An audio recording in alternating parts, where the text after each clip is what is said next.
Hola, tardes a todos. Muchísimas gracias por estar compartiendo esta jornada de webinar con nosotros en Generación Elsevier.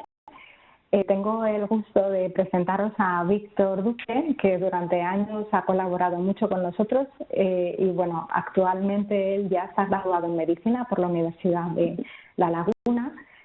Ha también presidente del CEN durante mucho tiempo y actualmente él está colaborando también con el CEN como formador oficial. Dejo paso a Víctor para que realmente nos presente cómo hacer y presentar un póster científico de forma eficaz. Espero que lo disfrutéis. Muchas gracias a todos. Gracias, Víctor. Hola, Yolanda. Espero que se me escuche bien. Cualquier cosa, si no, espero que me lo comenten desde la organización. Pues buenos días, buenas tardes, depende de dónde me escuche cada uno. Hoy vamos a ver cómo hacer y presentar un póster científico. Va a dar simplemente unas pinceladas breves para luego poder comentar algunos pósters y responder algunas preguntas. Es que vamos a seguir, va a empezar hablando un poco de por qué póster científico, ¿no? Un poco cuáles son las características, cuáles son los objetivos, conseguir un póster que sea igual, que sea riguroso, pero que sea sexy, que sea atractivo. Y luego vamos a hablar un poco de los abstracts, de cómo hacer un abstract, un resumen de nuestro trabajo, y vamos a ver varios pósters para hacer un análisis o comentar algunos de ellos que nos gusta, que no nos gusta, aunque esto es algo muy personal. Y luego al final habrá un tiempo de preguntas también. Con esta pregunta de por qué un científico, pues lo que tenemos que preguntarnos son cuáles son estas características que lo diferencian de una misión o una exposición oral.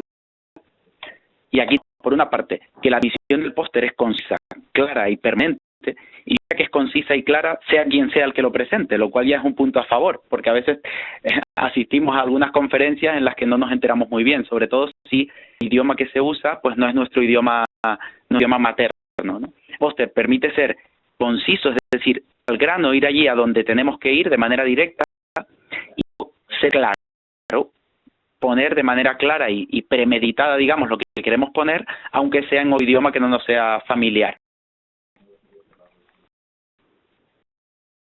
Bueno, nos permite mantener una charla que sea sosegada y tranquila.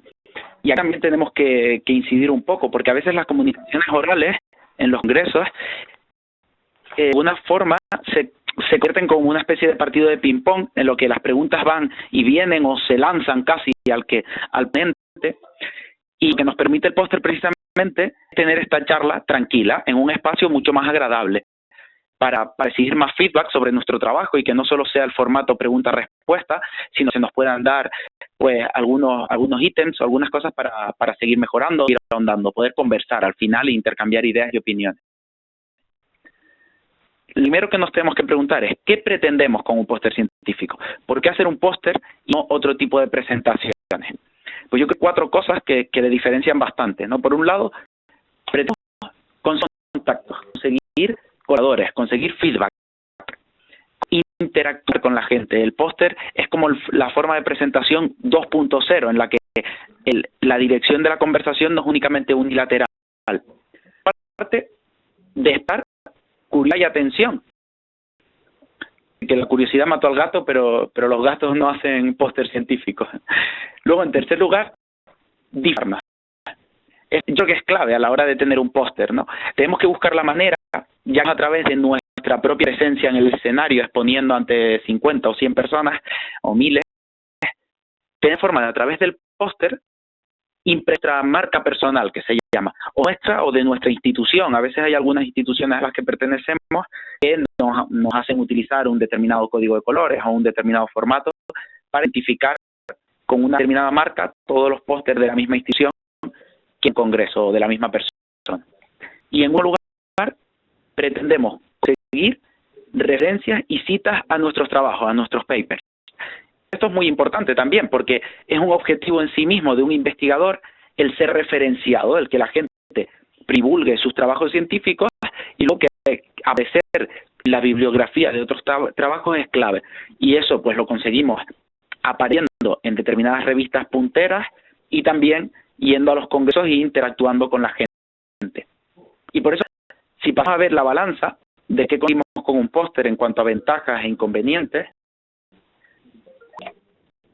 a mí me gusta aquí, en ventajas, estas 4 principales, en cuanto al tiempo, que la gente se acerca cuando y cuánto quiere, lo cual esto ya es una característica importante, que la gente pueda dedicar de 5 segundos a un póster hasta 5 o 10 minutos. Realmente el tiempo que tienen los congresos para póster es limitado para el total de póster, y por eso es tan importante que nuestro póster sea activo. Pero yo creo que es una ventaja en sí misma, que se pueda, primero, acercar quien quiere, o dedicar el tiempo que quiere para un trabajo concreto, que le interese por cuestiones personales o laborales. Segundo, permite tener acto directo, es decir, comunicarnos, intercambiar ideas y opiniones de manera 2.0, bidireccional. Por otra parte, nos permite exponer lo que queremos a través de imágenes que quedan permanentes ahí, que quedan reflejadas. Hay una expresión en inglés cuando damos unas charlas que es de take home question, es decir, lo que nos llevamos a casa, que tiene una idea clara y concisa. Y en el póster lo cambiaría, ¿no? Y hablaría de qué nos llevamos en la retina. Y en el póster es muy fácil conseguirlo porque podemos poner una imagen muy visual, y una imagen vale más que mil palabras, ¿no? Y que es un método más ameno, agradable y atractivo, lo cual juega en su favor. Luego, inconveniente, que quizás a veces por ser un método tan ameno, agradable, atractivo, pues se suele poner en los congresos en horas en las que solemos estar más dormidos, de después de comer, o las horas de los coffee breaks, de los descansos que hacemos, y eso pues hace necesaria por parte del asistente una actitud activa, proactiva, que le lleve a acercarse a una sala de póster que a veces está puesta en otro edificio o al final de un pasillo metido en una sala pequeña y agobiante. Y son cuestiones de organización, como la luz o el ambiente o que esté aireado, tenemos que tenerlo en cuenta también a la hora de exponer nuestro póster y a la hora de ver qué necesitamos. Si es una sala pequeñita, pues será un póster que se pueda leer desde 1 metro, 2 metros. Si es un salón enorme, necesitamos atraer la atención desde más lejos a la gente para que se acerque a leer nuestro póster y a verlo. Conveniente, un póster requiere trabajo, y muchas veces requiere de un trabajo que los científicos no están acostumbrados a hacer, ¿no? Que es ese trabajo de lo atractivo, de lo bello, de lo que llama la atención, ¿no? Ese trabajo que acerca más al marketing que a la exposición científica. Con esto hemos llegado a la importancia que tiene que el póster sea intelectual, y con esto me refiero a riguroso, científico, claro, pero bien que sea sexy, que es una forma amena de transmitir la información. Es interesante y podemos explotarlo en beneficio propio. Sexy como aquello que es atractivo, que nos atrae la atención, que nos llama. Para eso, pues, tenemos que tener esa especie de seducción que llama a la gente a ver qué está pasando ahí, ¿no? A acercarse un poco más. Pero es importante que mantenga ese aspecto riguroso, porque si cuando la gente se acerca luego no hay nada detrás en profundidad, pues perdemos totalmente la intención que teníamos, que habíamos hablado que tenemos a la hora de exponer un póster. Me gusta el relieve, la que yo llamo la regla del 3, que cuando en todo este tipo de exposiciones tenemos 3 segundos para conseguir la atención, para que nos miren, 30 segundos, un poquito más, para generar interés en la temática, y luego 3 minutos para enfrentar la acción. Tenemos que conseguir que la gente atienda, porque si tenemos un contenido brillante, pero la gente no se acerca a leer nuestro póster, pues habremos perdido el tiempo y la ocasión. Pero si seguimos que la gente sea atraída por aquello que exponemos, acercarse por título, por los gráficos, las imágenes, genere cierto interés en la temática. Para eso tenemos que estar convencidos también de que aquello que investigamos o aquello que exponemos es un tema de relieve. Y tenemos minutos que son clave para nosotros presentar nuestro trabajo, para que nuestras conclusiones, para tener esa charla amena que decíamos y fomentar la acción. La acción es que descarguen nuestro trabajo, que se lo lean en profundidad, que sigan nuestra línea de investigación, o que nos pregunten cosas sobre el trabajo, que nos pidan o nos den el correo electrónico. etcétera. A mí me gusta este gráfico, que es muy sencillo, sobre cuáles son las características del póster científico ideal. Y yo creo que esto tendríamos que leernoslo antes de empezar a hacer nuestro póster, pero luego bien, probablemente, aunque duela, desde hacerlo. Cuando hemos terminado, es un momento también para pararnos a pensar si hemos cumplido con esto, porque si no, hemos fallado. Y que tomemos también el póster como una ciencia en sí misma, y con esto me refiero a que tenemos que inventar, tenemos que probar, tenemos que sistematizar los pósters que hacemos, y luego tenemos que evaluar y analizar las respuestas que obtenemos, como si realmente la gente ha acercado a mirarlo o no, por qué puede pasar eso, si la gente nos escribe o no al correo, si la gente luego nos cita o no porque conoció en un congreso determinado. El póster como una ciencia en sí misma. Y estas características, que el póster sea breve, que no sea exhaustivo, porque para tenemos otros formatos como acudir a revistas científicas o buscarnos en internet nuestro paper. Sencillo, que sea comprensible, que sea atractivo, ordenado, que vive, que llame a la acción, que fluido, diferente, eso que hablábamos de la marca personal, que esté impregnada en nuestro póster, y luego que tenga un objetivo. Y aquí haría, porque es una de las cosas que más fallamos, tanto en los pósters como cuando hacemos exposiciones, cuando hacemos charlas, que o no tenemos objetivo, o el logo no es uno, sino tenemos muchísimos. Y es mucho la magia de la exposición, de la comunicación. Damos el tiempo que tengamos, muchas veces en una de charla, somos capaces de transmitir tres principales. Pues deberíamos centrarnos en una idea principal que queremos transmitir, que para en nuestro material y métodos, o puede estar en nuestras conclusiones, o puede estar en una gráfica concreta. Debemos ser muy concisos. Queremos transmitir una idea. ¿Y qué es?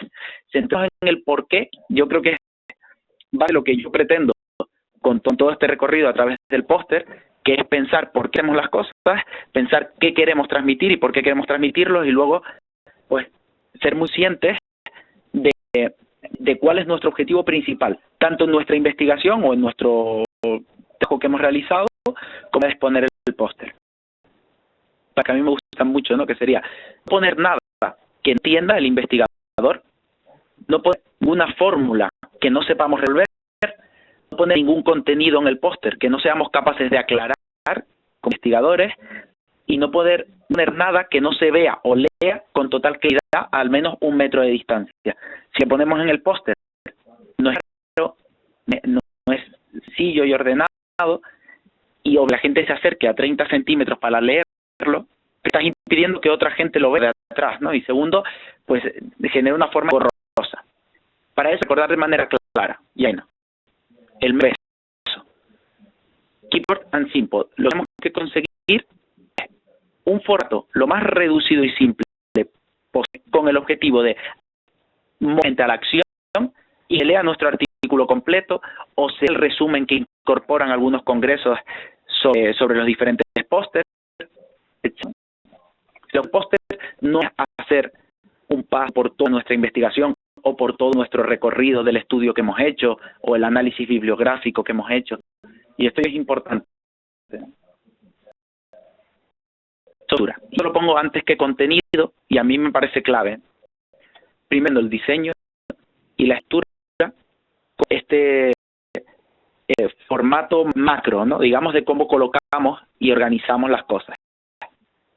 Es muy importante y muy interesante que consigamos que el formato es una forma al servicio del contenido.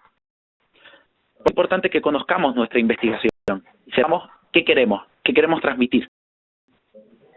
Si tenemos una investigación que hace un análisis estadístico sobre las diferencias de respuesta a un fármaco en 3 grupos de edad, niños, adultos y ancianos, pues es interesante poner un formato de 3 columnas con 3 colores diferenciados, y en la parte de arriba una imagen o un icono de 3 grupos de edad. Y a esa visual muy rápida entenderemos cuáles son las clasificaciones que hacemos en nuestro estudio. En nuestro estudio lo más importante son las conclusiones. Tenemos que poner en un lugar diferenciado, que sea claramente, porque que sea bonito, Pero luego hay tantos póster como personas y como ves, pues no podemos encasillarnos en un formato concreto de 2 columnas, 3 columnas o una forma concreta porque hay muchísimas investigaciones. Lo que es interesante, de todos estos pósters se presentaron en el mismo congreso, es algunas de las pinceladas que les comentaba. Por ejemplo, póster verticales y horizontales, y tendremos que ver qué medidas nos pide cada evento o congreso para evitar equivocarnos y que al final no se exponga. Una nota que habla mucho sobre la estructura, el 25-25-50, que diferencias a que intentemos poner un 25% de imágenes, gráficos, un 25% de espacio libre, 30%, 25% de espacio, 25% de letras y 50% de imágenes. Así que como ven, el protagonismo en nuestro póster se lo tiene que llevar las imágenes, las fotografías, los gráficos, porque es al final lo que va a traer y lo que se va a ver de lejos también. 20 espacios, 25 de letras y 60% de imágenes. Luego unos ejemplos de póster donde podremos verlo un poco mejor. Pero en esta marabunta de póster que tenemos aquí, me gusta, por ejemplo, unos que llaman mucho la atención, como este, de Juan Eduardo, tiene como una marca personal muy clara puesta. Si este investigador hace todos sus póster iguales, yo en un congreso con un vistazo rápido sabré cuál es su póster, porque es muy, muy marcado. Que sería más difícil distinguir de qué universidad o de qué investigador vienen. Póster que son muy limpios, muy, muy estéticos, y hay póster que tienen mucha más información, que nos acercamos mucho a verlos, pues no sabremos ni siquiera de qué va el tema. Para eso cuenta el tamaño de letra, las imágenes, separar, por ejemplo, con cuadros las diferentes partes de nuestro trabajo, y todo. Antes de hacer un póster, he hecho un abstract, es decir, un resumen de nuestra propia investigación. Y caer en la trampa de querer poner todo, por todo no cabe. Y si ponemos todo, al final nadie va a leer nada. La clave del póster es conseguir seleccionar la información más importante en cada momento. Y hace estudios científicos, con unas diferencias en algunas revistas concretas, suelen tener más o menos el mismo tema, que no, el título, autores, fechas, introducción, material y métodos, resultados, discusión, conclusiones y bibliografía, digo, con algunas diferencias. El póster generalmente suele ser más libre para introducir lo que nosotros queramos. Lo que es verdad que da cierta seriedad científica el introducir todas las partes de un estudio, no saltarnos nada. Por lo tanto, yo recomendaría no saltarnos ninguna de las partes. Aunque muy, muy poetas, muy claras, muy concisas. Algunas diferencias con el abstract. El título de un póster no debe ser el título del trabajo. Podemos tener un sobretítulo, digamos, más expresivo, más claro, cuya intención sea atraer, que podemos poner, por ejemplo, en forma de pregunta, y favorece que la gente se acerque, que puedes utilizar un guiño sin pasarnos demasiado, un guiño actual o un guiño con una estrategia comunicativa para que la gente se acerque, y luego poner el título real más pequeño en la parte de abajo. Porque muy largos no son atrayentes y mucho menos desde lejos. Otra cosa que podemos jugar en los pósters es que podemos poner las conclusiones en sí de todo, como la parte prioritaria, como la parte más visible. Y así conseguimos que la gente entienda de qué va nuestra posición y se lea el resto de partes y continúe por la sala. El error es intentar captar a todo el mundo, cuando realmente tenemos un espacio delimitado y un horario delimitado. Entonces, otro consejo clave, nos quedemos únicamente con el público objetivo, es decir, aquellas personas a las que les interesa nuestro trabajo y que son potencialmente gente que me va a aportar algo, al que yo voy a aportar y que encima nos vamos a citar o referenciar. Y es muy, muy importante a la hora de un póster, a la hora de llamar la atención, intentar que se acerque la gente que nos interesa. Por lo tanto, tengamos miedo a si nuestro trabajo va del Alzheimer, pues ponemos Alzheimer en grande. Y que solo la gente a la que le interese el Alzheimer o esté trabajando sobre eso. Porque de todo, si tenemos un corrillo de 100 personas, pues vemos que el resto de gente puede acercarse a verlo y al final tenemos lo que es el público objetivo. Entonces, más bien hacer una apuesta por la calidad de la gente que se acerca y no tanto por la cantidad. A la hora de dar un póster, yo es una parte muy importante. Es recomendable que, o cuando los organizadores del congreso nos lo dicen, o el mayor tiempo posible, estemos al lado del póster que se presenta. Para que aquí y ahora poder explicar, poder complementar. Ya dijimos que el póster no tiene como función principal la de ser exhaustivo y por lo tanto tenemos que complementarlo con que la gente que esté muy interesada nos pueda preguntar. Y para eso, pues también recordar la importancia de la presencia, cómo estamos allí, y en gran medida de qué es de investigación o nuestro trabajo, qué estamos exponiendo.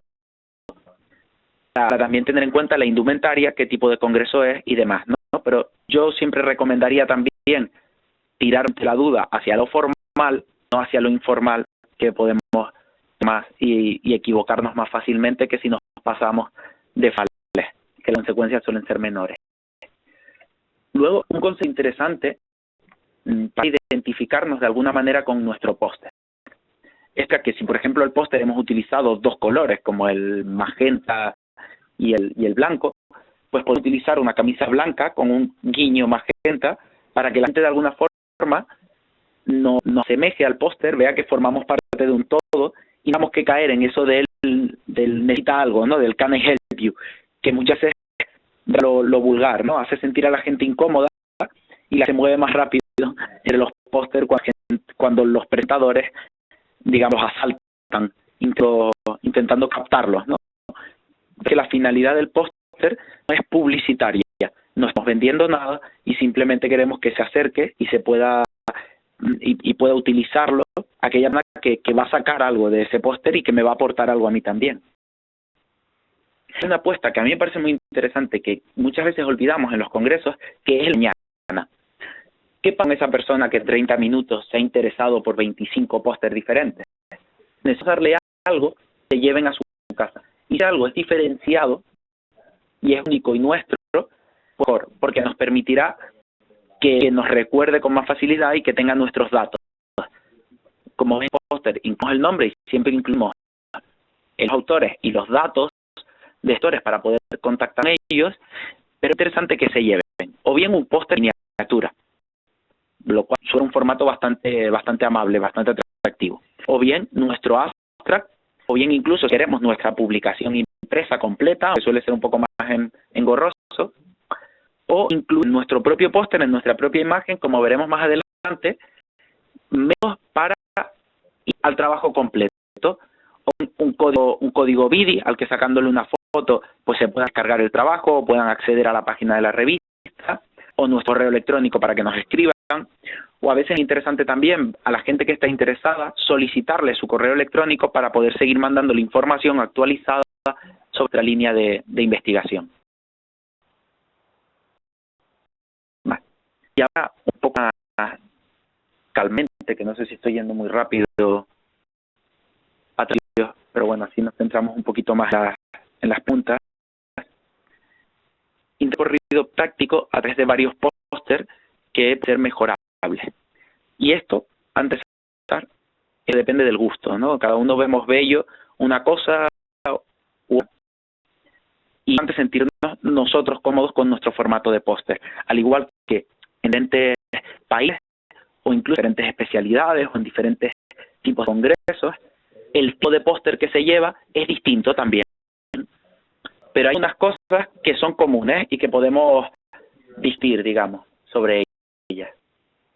Por ejemplo, tenemos un póster que en lugar el título, han cogido un título que es bastante llamativo, ¿no? Hongos, ¿me comes o te como?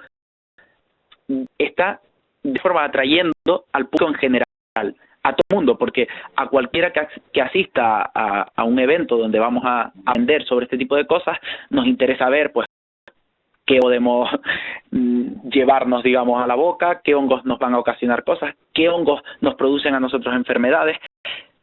Entonces la pregunta, por lo pronto, es bastante llamativa, y luego tienes aquí de los a los que pertenecen y sus nombres y apellidos. Y luego las partes del póster también están bastante diferenciadas. ¿Qué son los hongos? Podemos hacer para luchar contra los hongos patógenos, cómo estudiar la pared celular, y luego problemas. Sin embargo, como ven, las partes no siguen una estructura, digamos, lineal. Tiene muchísimas interacciones, perder un poco la atención, no sabemos un poco por empezar a leer o qué mirar primero. Por lo tanto, despista un poco tanta imagen. Y luego, a mí me gusta mucho elegir una imagen única, grande, clara, que sea la primordial, digamos, del póster, para transmitir una única conclusión que sea básica y interesante, que la se lleve a casa. ¿Qué queremos que la gente le cuente a sus amigos, o cuente en su centro de investigación, o cuente en su clase, o cuente? ¿Qué queremos que cuente sobre mi trabajo? Y darnos en esa idea, ¿no? Aquí hay muchas ideas, muchas imágenes, y a mí nos perdemos un poco en tanta imagen. Esto que veíamos antes también es mucho más conciso en cuanto al uso de imágenes. Si no ven, el título no es llamativo, ha utilizado un recurso que es interesante, que ha puesto la foto del autor, y esto es muy interesante para generar marcas, para que tengas que presentar tú como el autor si estás al lado del póster, porque la gente ya te verá directamente, y para también generar atracción. Esto está muy investigado en psicología, y si tú pones caras en ese póster, quién lo ha hecho, pues aunque solo sea por cotillear, la gente se acerca a ver quién ha hecho y quién presenta ese estudio. Luego, como ven, las más siglas de la institución a la que representan, una imagen muy clara sobre de qué este trabajo, y luego unos gráficos que nos ayudan a entender un poco los resultados y discusión que, como ven aquí, se expresan de manera conjunta. Aquí falta que algo en este póster sea una biografía, que, aunque por no ponerla completa, que es otro consejo, damos bibliografía únicamente, aquellas obras principales que hayamos utilizado, aquellas referencias clásicas o claves, para que la gente pueda también entender de dónde hemos sacado, cuáles son nuestros principales incomes, digamos. Bueno, aquí póster que es un poco más complicadas de entender. La primera, las letras son pequeñas, tienen imágenes, lo cual es positivo luego probablemente para la zona especialista que se acerque a ver qué está pasando ahí. Pero el título, si fijamos, de muchísimo espacio a hablar de algo que ya vemos: papel, la resonancia magnética en la epilepsia. Ya vemos que el trabajo va a resonancia magnética porque está plagado de imágenes de resonancia magnética que, expuestas en un congreso especializado, pues no hace falta tampoco darle más bombo. Y sin embargo, la palabra epilepsia se queda como muy a la... En este caso ni siquiera se ve por el reflejo del cristal. Y las palabras son bastante pequeñas, tendremos que acercarnos bastante para poderlas. Lo es que la información está separada y está numerada, ¿no? De forma que nos va guiando en lectura a través de los ejemplos de las múltiples etiologías de epilepsia, y cada uno explicado. Y en pasa es que la letra, aparte de ser pequeña y prácticamente ilegible, se pone blanco, cual también tenemos que tenerlo en cuenta cómo a exponer nuestro póster, en cuál material que vamos a usar. Si el póster se expone detrás de un cristal con brillos y utilizamos una letra blanca, pues como ven, poco podremos diferenciar y nos costará mucho, tendremos que estarnos moviendo a izquierda o derecha, encontrando dónde. Pero el póster tiene una cosa que a mí me gusta mucho.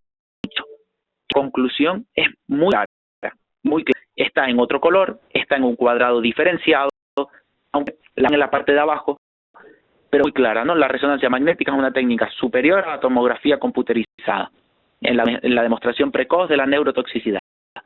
Es que quieren que te lleves a casa, esa es su conclusión principal,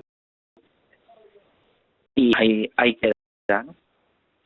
Aquí un ejemplo de lo que en el siglo pasado y tenemos que dejar de hacer, que es poner imágenes de fondo que no dicen nada, que no dan, pero que nos dificultan enormemente la lectura. El ejemplo es claro, ¿no? Las letras blancas sobre un fondo que en partes es blanco, que en partes es amarillo y hemos puesto un título en amarillo. Eso evitarlo en todo lo posible. Seguir la regla, que es básica, pero la mayoría de póster fallan por esto, que fondo oscuro, letra clara, fondo claro, letra oscura. Pues no vamos a conseguir leer bien y perderemos a lectores, porque después de comer a las 2:30, cuando tenemos 15 minutos para ver 50 póster que están expuestos, pues no nos vamos a parar a ver estos que son un poco activos y que vamos a salir con dolor de cabeza. A títulos muy grandes. Hay una cosa que sí que es muy interesante del primer póster, que está muy claro de qué está hablando: osteoma osteoide. Y el resto del título lo pone en otro tamaño, más pequeño. Porque antes atraer a la gente que quiera saber cosas del osteoma osteoide. Aquí, por exponer dos pósters que son muy simples, que son muy sencillos, que hay uno, el de la derecha, que con un error, que era el que estaba antes, fondo claro, letra clara, y al fin del póster lo que no se ve de lejos es el título. Se ven resultados que para el título parece que me tengo que acercar, y la vez me acerco, el título es tremendamente enorme: evolución y manejo del paciente neurocrítico en el hospital. Se trata de que habría que poner más claro nueva temática, y luego si queremos el título en chiquitito debajo. Y se echan falta un poco bien cómo contactar con esos autores. ¿Qué es interesante de este póster? Que hay espacio libre. Eso atrae. Cuando vemos un póster muy lleno de letras como el de la izquierda, no debemos acercarnos a leerlo porque tenemos muy poco tiempo. Cuando vemos un póster en la que los resultados los podemos entender de manera clara a través de 4 gráficos, pues vamos, y luego eso nos invita a leer la conclusión. Pero en el póster izquierda, en que no ha usado los 3 primeros segundos para captar la atención y los otros 30 tampoco. Entonces, si se ha centrado demasiado en que el contenido, en que sea interesante, pero la gente pues no se acercaría en un congreso o en una sala incluso de un hospital, en lo que luego se pueden colgar los pósteres en los servicios, pues no va a llamar, ¿no? Y luego, cuidado con el material también y cómo lo van a llevar, porque es un póster da muy poca seriedad. Otros póster que son modernos, que pueden tener un efecto contraproducente si nos pasamos, pero si no nos pasamos, ganamos muchísimo, ganamos mucho atractivo a la hora de exponerlo. Las imágenes, aunque veamos que aportan nada en el valor científico del póster, está enfocada en los dos casos a la gente. El clarísimo: el suicidio en Asturias tal año a tal año. Se acercará a leer el que quiera leer, y si nos fijamos en cómo se ha llevado a cabo la investigación, pues con 3 iconos lo tienen explicado. Se ha hecho llamadas de teléfono solicitando los datos, fallecimientos por suicidio, se hace un cálculo de frecuencias. En 3 claras lo tenemos. Al igual que los resultados, también en 4 iconos vamos a tener muy claro, y eso es lo que nos vamos a llevar a casa. Y luego no tener miedo a jugar con los tamaños de letra, como aquí que ponen 133 casos anuales y lo ponen en grande. Y eso es más importante, lo que quiere que te lleves. Estos pósters me gustan bastante, también porque usan una gama de colores que es más armoniosa, no tiene colores tan llamativos, o porque es claramente diferenciados. No utilizan imágenes que están un poco pasadas de moda, y en caso de utilizar fotos, digamos, pues me refería, hay que utilizar fotos que sean muy claras, que respondan a una necesidad concreta y que estén muy enmarcadas, porque nos lían mucho y nos hace perdernos dentro de esas imágenes. Estos pues son más limpios, parecen infantiles en algún sentido, entonces en algún ambiente concreto pues ser vistos no del todo correcto. A mí sinceramente me atraen más. Y luego una cosa positiva es que nos guían muy bien a través del recorrido de lectura. Es flecha que nos hacen después de análisis hacia resultados, nos engloba muy claramente lo que ellos nos transmiten. Con introducción están en azul, la parte está en naranja, la parte de resultado tenemos debajo. Y la importancia que le han dado al después. Recibe el artículo completo en tu email, una foto al vídeo y te mandan el artículo completo. Debajo tienen los datos de contacto, quiero poner más en pequeñito porque ya sea persona que se haya acercado, que se haya interesado y que lo que estemos intentando llama a la acción. Pero no vamos a olvidarnos de ninguna de las partes. Y es muy someramente las pinceladas que quería tocar. Si tienen preguntas, pues estamos un poco más en concreto. Si les parece, si han ido mandando, no sé cómo lo vamos a hacer, si anda Yolanda por ahí.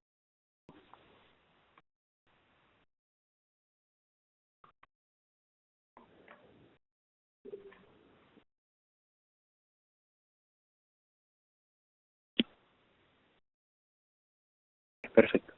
No, preguntas me aparece por aquí. Vale. Que haya servido de algo, las 4 pinceladas que hemos dado.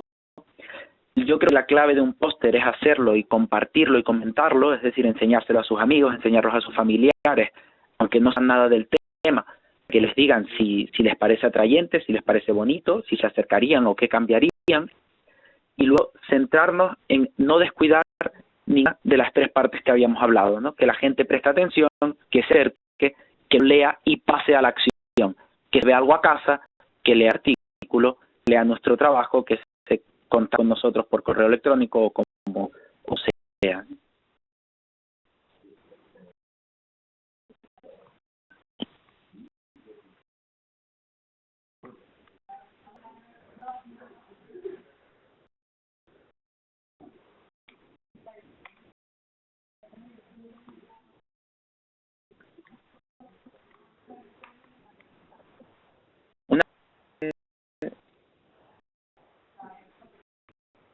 Una acción ya antes de cerrar, que está viendo el chat aquí. No sé si puedo compartir pantalla un momento, no sé si me va a ir.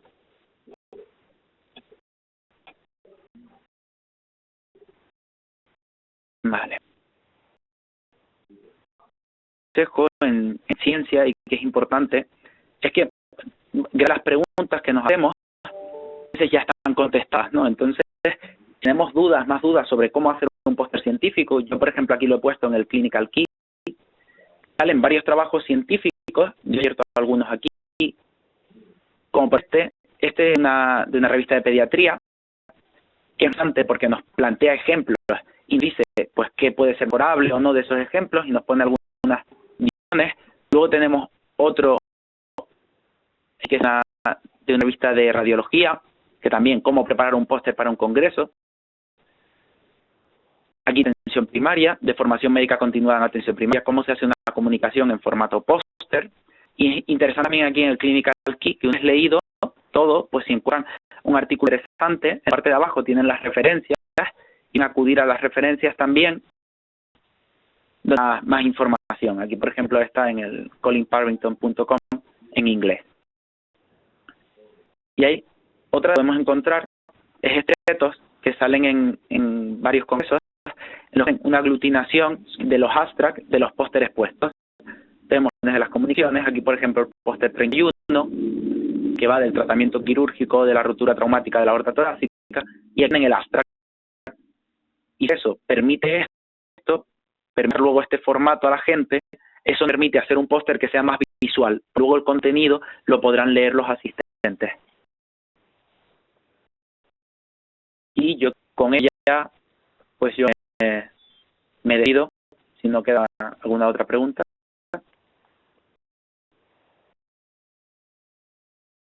Vale, pues nada, a ver, ¿alguna recomendada para buscar infográficos? Vale, hay muchísimas páginas que podemos utilizar, algunas son de pago y otras no. Incluso buscadores tradicionales se pueden utilizar para buscar, pero teniendo en cuenta que no tengan derechos de autor. Antes, prefiero utilizar páginas como el Clinical Key, que en este caso es del Sevier, que nos permiten buscar de manera esencial, por ejemplo, por imágenes o libros, y podemos acudir, por ejemplo, a Atlas, que nos permitan poner una imagen de un corazón o de una tibia, si estamos hablando de ese tema. Lo indudable es que aunque nuestro trabajo no tenga una presentación claramente visual en forma de gráficos, hay iconos, hay que poner símbolos o hay que poner fotografías. Eso sí que es claro. Yo, por ejemplo, que me dedico al mundo de la investigación cualitativa, que a veces es más complejo, por gráficos, porque no es investigación cuantitativa, no podemos generar esos gráficos de manera simple, es clave encontrar una forma iconográfica de presentar nuestros resultados, porque eso es lo que se va a llevar la gente en la retina, eso es lo que va a hacer que se interesen luego por nuestro trabajo.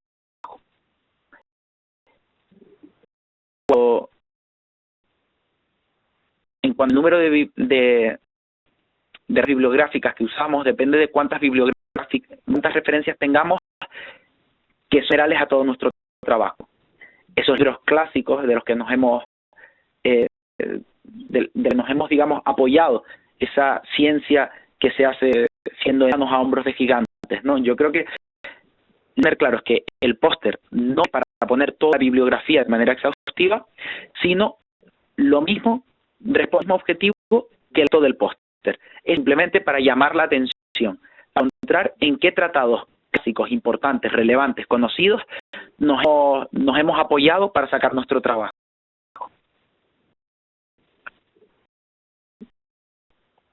En cuanto a programas de edición, que veo alguna pregunta también por aquí por el chat, yo suelo hacer los pósters o con PowerPoint, con otras herramientas de uso sencillo. PowerPoint es la más sencilla porque no se te cambian las cosas mucho de sitio a la hora de hacerlo.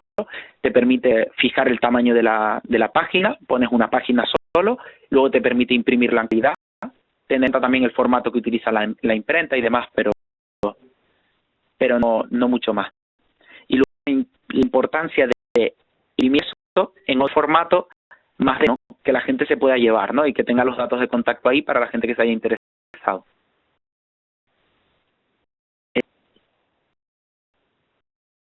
Creo que ya la contesté. ¿Cuántas referencias bibliográficas? Yo no pondría más de 3, 4, y si no, puedes ponerlas en más pequeñito porque sería simplemente la gente que se acerca, si lo vemos por citar.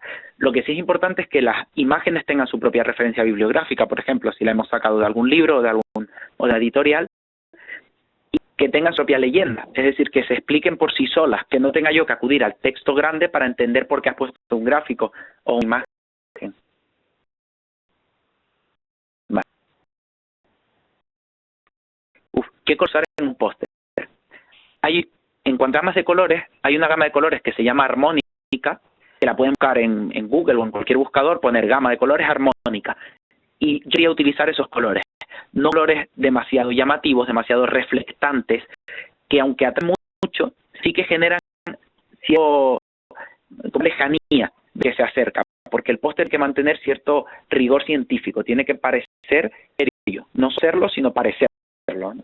Y hay colores tipo amarillo chillón o verde fosforito, los evitaría un poco. Y a los colores crema, probablemente. Tamaño del póster. Entiende la organización, no nosotros. La organización suele imponer su propio tamaño. Si te da libertad, pues insisto, el formato del póster, la estructura, hay que responder siempre al contenido, que estar y para el contenido. Y eso lo creemos, es importante. Si nos cree ese formato está al servicio del contenido, pues dependerá. Si nuestro trabajo es muy gráfico, podemos poner varias gráficas que si están al mismo nivel, podemos utilizar el formato horizontal para poner 4 o 5 gráficas una al lado de la otra. Si hay una más importante que otra, pues la podemos poner encima o evidenciada en otro color. Se utiliza más el formato vertical que el horizontal y ahora últimamente se está poniendo de moda como un formato ultra vertical panorámico y estirado como si fuera un espejo de cuerpo entero que da información pero a estructurar muy mejor la información, poner lo importante a la altura de los ojos de aquí cerca y dejar la parte que está más pegada al suelo para poner cosas que sea aquel que está muy interesado, como puede ser nuestro contacto, como pueden ser a lo mejor el material y métodos, como nuestra investigación y eso.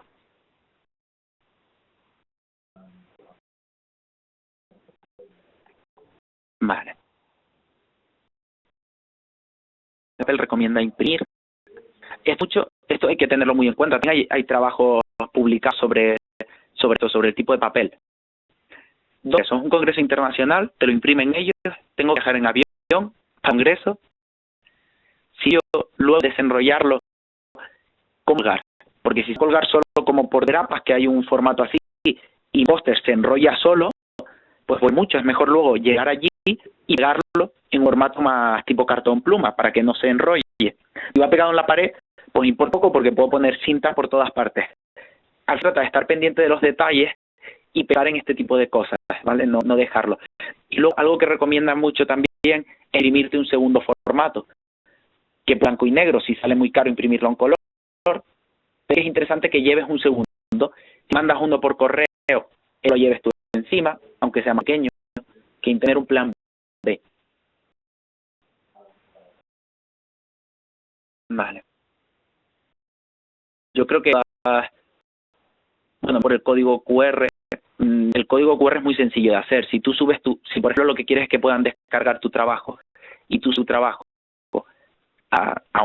está en una revista con una URL, es decir, con una dirección del sitio en internet, copiando la dirección del sitio y en Google cómo crear código QR. Hay muchas páginas que te lo crean de manera automática, online y totalmente gratuito.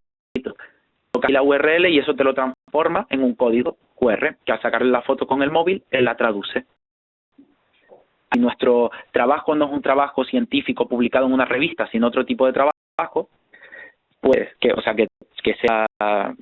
lo pueda descargar de manera libre, para subirlo a una plataforma de compartir, como puede ser Google Drive, como puede ser Dropbox, como pueden ser otras millones que hay, sacar de nuevo esa URL de descarga, esa dirección. Y en las páginas estas que te lo transforma, de forma que la gente al sacar la foto directamente comienza a hacer la descarga. Y las aplicaciones que hay en los móviles para leer los códigos estos QR o BIDI. Vale, y en breve se subirá el vídeo a Generación Elsevier, podrán volver a verlo y para lo que quieran, pues me pueden también y preguntarme por las redes sociales en Víctor Expósito Duque. ¿Vale? Muchas gracias por asistir. Saludos.